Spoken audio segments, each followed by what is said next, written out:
Welcome to IDTV. నేను మీ లక్ష్మిని. IDTV మన ఉనికి మన వాణి. Unstoppable show Nandamuri Balakrishna host గా చేస్తున్న ఈ షో ఎంత పాపులర్ అయిందో మనందరికీ తెలుసు. బాలయ్యలో యాక్టింగ్, డాన్సింగ్ ఇవే కాకుండా మరొక కోణం కూడా ఉందని ఈ షో ద్వారా నిరూపించబడింది. యాంకరింగ్ ఆయనకి మంచి ఇమేజ్ ని పెంచింది ఈ షో. ఎక్కడ చూసినా జోష్ రావాలి అంటే జై బాలయ్య పాట వినపడాల్సింది.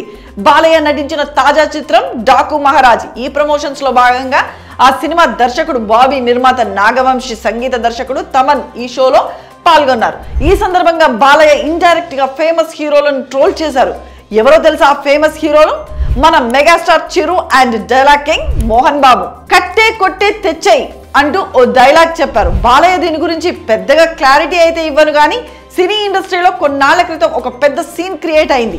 వారెవరు ఏంటి అని నేను మాట్లాడను, కానీ నేను లెజెండ్ అంటే నేను లెజెండ్ అంటూ మాటల యుద్ధమే జరిగింది. ఆ గొడవ లోతులోకి నేను వెళ్ళదలుచుకోలేదు బాబోయ్ అంటూ వాళ్ళు మాత్రమే లెజెండ్ విషయంలో కొట్టుకున్నారు. నేను ఇన్ని సినిమాలు చేశానని ఒకరంటే నాకు ఇంత అనుభవం ఉందని ఇంకొకరు అన్నారు. ఇంతకీ అసలు లెజెండ్ ఎవరు అని బాలకృష్ణ ప్రశ్నించారు. వజ్రోత్సవాల సమయంలో మోహన్ బాబు, చిరు మధ్య గొడవ జరిగిన సంగతి చాలా మందికి గుర్తుండే ఉంటుంది. 500 సినిమాలలో నటించిన తాను ఎన్నో విభిన్నమైన పాత్రలు పోషించారని, రాజ్యసభ సభ్యుడిగా, విద్యా సంస్థల అధినేతగా ఉన్న తనను లెజెండ్ గా ఎందుకు గుర్తించలే అని ప్రశ్నించారు.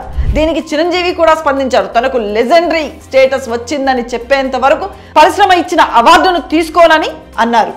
50 సంవత్సరాల నుంచి తాను పౌరాణిక సినిమాలు, గ్రామీణ నేపథ్యం ఉన్న సినిమాలు, యాక్షన్ మూవీస్, సైన్స్ ఫిక్షన్ సినిమాలు, జానపద సినిమాలు ఇలా అన్ని రకాల సినిమాలు చేశారని, తాను అడుగుపెట్టిన నేపథ్యం లేదని చెప్పేసి వీటన్నిటిని ప్రజలు బాగా ఆదరించారు. తనను గుండెల్లో పెట్టుకున్నారు తెలుగు ప్రజలు అని చెప్పేసి ప్రజలకు ఎవరు లెజెండో చెప్పాల్సిన అవసరం కూడా లేదు అని అన్నారు.